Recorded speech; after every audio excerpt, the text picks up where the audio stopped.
The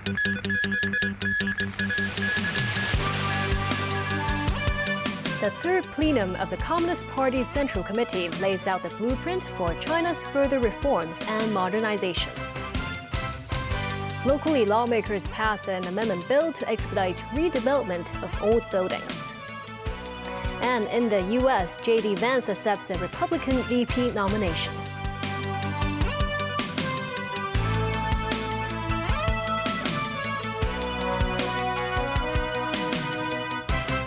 Good evening, and thank you for joining us. The 20th Central Committee of the Communist Party of China concluded the four-day third plenary session in Beijing today. The top-level meeting laid out the country's policy direction over the next 5 years, including priorities on reform and modernization. Here are the key takeaways. The four-day closed-door third plenary session concluded today. While only a broad-brush summary was released, economic issues remain front and center in the communique. The top-level meeting endorsed a blueprint of further deepening reform and advancing China's modernization. Such reforms will be completed by 2029. And by 2035, a high-standard socialist market economy should be established, which will help create a fairer and more vibrant market environment. The mechanism to develop new productive forces should be improved. China will insist on its national policy of keeping its doors open. And the country will also expand international cooperation and deepen reforms on the foreign trade system while fostering the high-quality development of the Belt and Road Initiative. Apart from boosting domestic demands and external trade, efforts should be made in preventing risks in areas such as the real estate sector and local government debts. The meeting also mentioned the fundamental and strategic importance of education, technology, and talent to China's modernization. So efforts of reform will be dedicated to such areas. Apart from fortifying national security, defense, and the military, the country's work will continue on Hong Kong, Macau, and Taiwan affairs as well. Meanwhile, Qin Gang, China's former foreign minister who disappeared from public view more than a year ago, was officially stripped of his seat on the CPC Central Committee in the meeting. The third plenum's communique stated that Qin's resignation application was accepted. But the 58-year-old was still referred to as a comrade, suggesting he still holds Communist Party membership. Former Defense Minister Li Xiangfu, meanwhile, was expelled from the party for serious violations of discipline and the law. The Legislative Council has passed an amendment bill lowering the compulsory sale application threshold for old buildings to expedite their redevelopment. That means for private buildings aged 50 or above, the required minimum proportion of owners agreeing to the sale will be reduced from 80% to as low as 65%.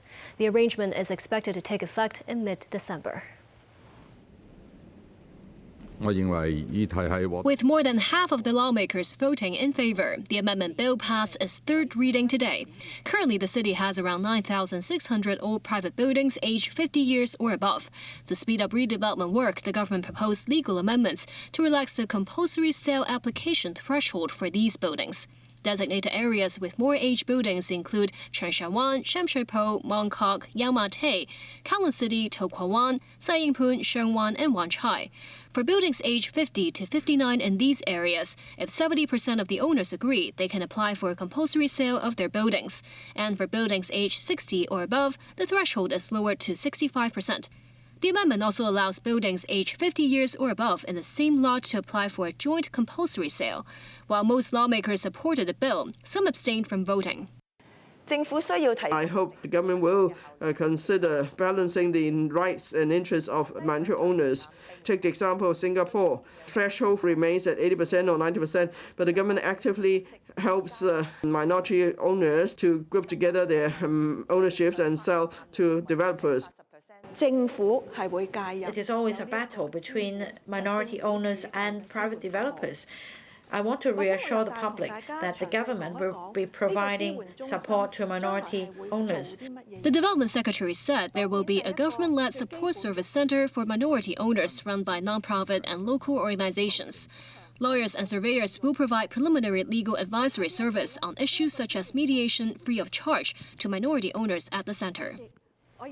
In Tuen Mun, a crane truck struck overhead power cable near the Shui Pin Wai stop, disrupting services on several light rail lines. Clips provided by viewers showed a crane truck traveling along Castle Peak Road, heading towards central Yuen Long. The truck hit a power cable when it turned into Shui Pin Wai interchange, sending sparks into the air. Afterwards, the vehicle stopped by the side of the road. The broken cable fell onto the road. MTR staff conducted an on-site inspection and performed emergency repairs.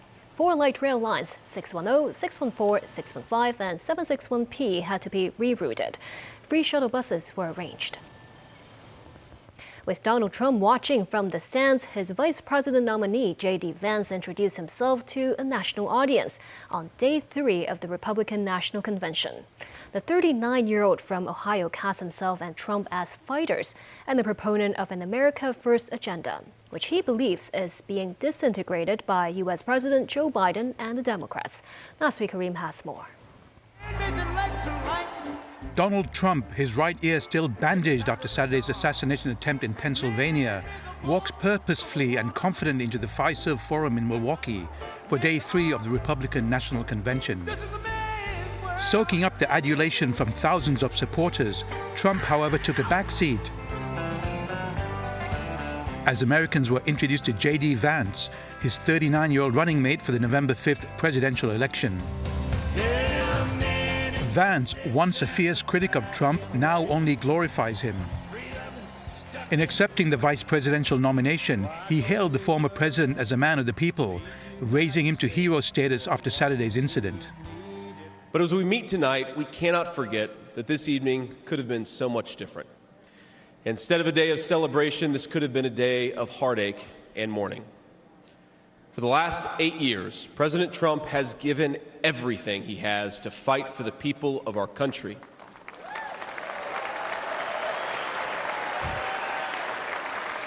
He didn't need politics, but the country needed him.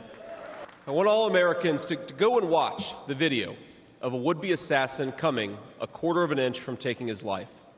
Consider the lies they told you about Donald Trump, and then look at that photo of him, defiant, fist in the air, when Donald Trump rose to his feet in that Pennsylvania field. All of America stood with him. And so tonight, Mr. Chairman, I stand here humbled, and I'm overwhelmed with gratitude to say I officially accept your nomination to be Vice President of the United States of America. The convention set aside time for some of the families of the 13 U.S. service members killed by a suicide bombing in Afghanistan in August 2021, as American troops were being pulled out. Republicans have blamed U.S. President Joe Biden for their deaths because of his decision to remove the troops after 2 decades, even though the withdrawal agreement was signed by Trump in February 2020. Trump left the convention waving to the crowd, looking content and in control. Trump supporters raved about his VP pick, but on the 4th and final day, it will be all about the man himself when he will be officially anointed as a Republican presidential nominee. Nazri Karim, TVB News. At Wednesday's RNC convention, Vance spoke about his upbringing in Middleton, Ohio, his family's struggles and Appalachian roots to make the case that he understands the challenges facing struggling Americans. Tracy Furness has more about the Republican vice presidential nominee. To the people of Middletown, Ohio, and all the forgotten communities in Michigan, Wisconsin, Pennsylvania, and Ohio, and every corner of our nation, I promise you this: I will be a vice president who never forgets where he came from. In his first primetime speech since becoming the nominee for vice president, Vance spoke about growing up poor in Kentucky and Ohio. But this wasn't the first time he shared his story. Long before he was a U.S. Senator from Ohio, Vance rose to prominence on the wings of his 2016 best-selling memoir, Hillbilly Elegy, where he captured the essence of Trump's political resonance in a rural Rust Belt town ravaged by joblessness and addiction. Vance's grandmother encouraged him to join the Marine Corps, where he served in Iraq. She also encouraged him to go to law school, where he graduated from Ohio State University and Yale. At Yale, he met his now wife, Usha, and together they have 3 children. From there, he joined a Silicon Valley investment firm before returning to Ohio to launch a nonprofit aimed to develop opioid addiction treatments that might be scaled nationally. That venture failed. His fame grew in tandem with Trump's. But he was not a fan casting Trump in his early political career as a total fraud and a moral disaster. But like many Republicans who sought relevance in the Trump era, he changed his tone after seeing Trump's performance in office. Vance landed Trump's endorsement in his bid for an open Senate seat in 2022, which he won. Now a Trump loyalist, he has challenged the legitimacy of criminal prosecutions and civil verdicts against the former president and questioned the 2020 election results. Vance is largely untested on a national political level, but is joining the Trump ticket for this extraordinary ride. Tracy Furness, TVB News. U.S. President Joe Biden tested positive for COVID-19 on Wednesday, which scrapped a campaign event in Las Vegas at a key juncture in his re-election bid. He is currently self-isolating in Delaware amid questions raised by some Democrats about his age and fitness to do the job. One of the latest polls suggests nearly two-thirds of Democrats want him to quit the race and allow the party to choose another nominee. Danny Zhou has the story. Joe Biden late Wednesday landed in his home state of Delaware. The White House said the president had received his COVID vaccine and booster shots, and he is experiencing mild symptoms. He plans to spend the weekend at his beach house to self-isolate and will continue to work. This came as Biden tested positive for coronavirus while traveling in Las Vegas. After Tuesday's speech at the NAACP's national convention, he went to a local restaurant Wednesday and greeted with the diners there. And as part of his efforts to energize Hispanic voters, Biden was slated to address the Unidos U.S. convention, but did not appear at the event following his diagnosis. The 81-year-old president Tuesday said in an interview that he would reevaluate his decision to stay in the race if his condition worsened, though insisting he was not backing down. Top Democrats, including Senate Majority Leader Chuck Schumer, have also increased pressure on Biden. Schumer presented polling data to the president in a one-on-one meeting Saturday and directly conveyed opinions of the caucus. And CNN reported that former House Speaker Nancy Pelosi privately warned Biden of the presidential race peril, which might destroy the Democrats' chances of winning the House in November. Nearly two-thirds of Democrats want President Joe Biden to withdraw from the race and allow his party to choose another nominee, according to a new poll from AP Norg. The poll, conducted from July the 11th to the 15th, also found that only about 3 in 10 Democrats are confident that Biden has the mental capability to serve effectively as president. The Democratic National Convention is scheduled to kick off on August the 19th in Chicago. Some House Democrats have cautioned that swiftly nominating Biden with a virtual roll call would be a terrible idea to stifle debate about the party's nominee. The Democratic National Committee has decided not to rush this virtual process through in July and delay it to early August. But the exact date of the virtual vote remains undecided. Danny Zhou, TVB News.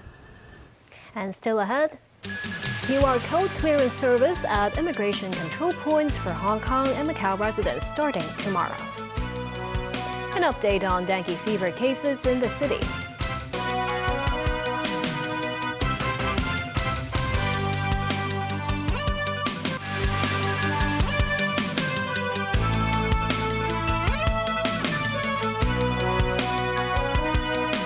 Welcome back. Starting tomorrow, Hong Kong and Macau will launch the mutual use of QR code clearance service at immigration control points. Eligible residents who have registered for the automated immigration clearance service of the other city can use QR codes on their mobile phones to pass through customs. Helen Chen has more. Currently, Hong Kong and Macau residents traveling between the two places need to show their ID cards when passing through immigration control points. But the two governments have launched a mutual use of QR code clearance service. Eligible residents need to register in advance for automated clearance services at the Registration of Persons Office or self-service kiosk at the destination port. Permanent Hong Kong residents aged 11 and above or bearers of Hong Kong ID cards with the 1 star or 3 stars or the R symbol can download the contactless e-channel mobile app and generate an encrypted QR code on mobile phones. Permanent Macau residents aged 11 and above can generate a QR code through the Macau One Account app and use it to access the Hong Kong e-channels. 最重要嘅優化點咧，就係我哋 Wai Han, director of the Macau Public Administration and Civil Service Bureau, described the quickness of the scan and access of identity information from the phone as the most important optimization. The Hong Kong Immigration Department said the new service has gone through multiple stress tests, and the department is confident that the new arrangement can handle the peak flow of people during holidays. Tai Chi-yuan, assistant director of the Immigration Department, said no personal information will appear on the QR codes from the Hong Kong side. He said 2.5 million Hong Kong residents have already registered for Macau's automated clearance service. The Immigration Department reminds residents to carry valid Hong Kong identity cards with them, even when using the QR code service. Helen Chen, TVB News. The Consumer Council issued an apology to mainland bottled water brand Nongfu Spring.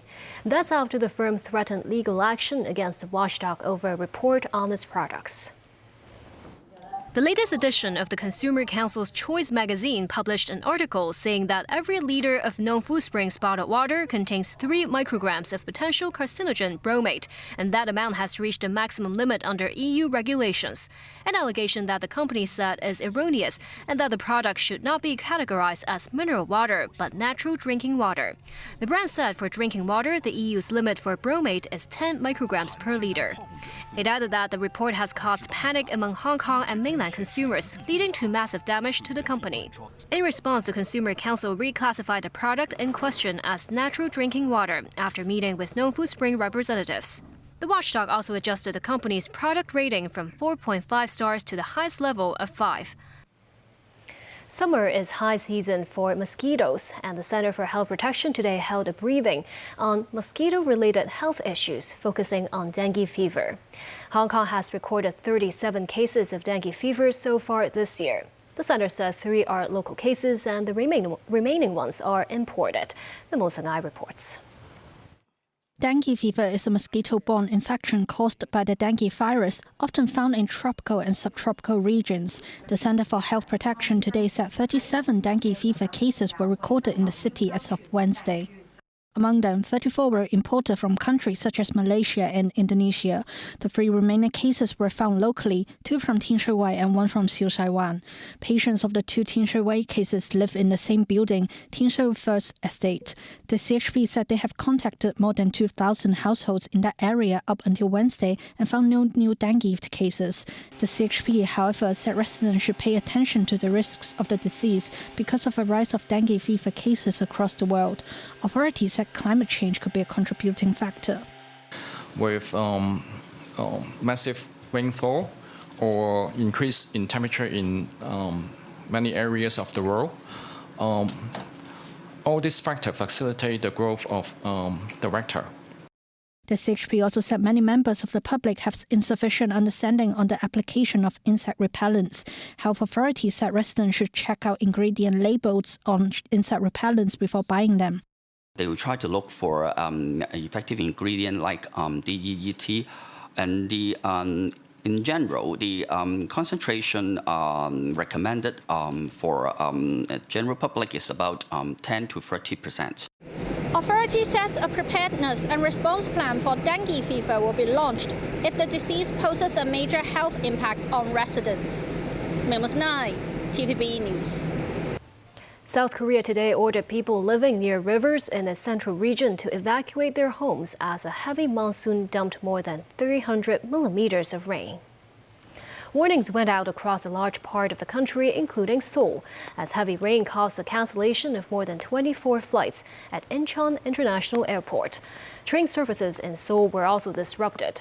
The government was also watching for sudden surges in rivers flowing from North Korea, calling for vigilance against any landmines planted at the border that may get washed downstream. South Korea's military said it could not rule out the possibility that the North had planted more mines in recent weeks, aware of the likelihood of heavy rain. And that's the news. Thank you for watching.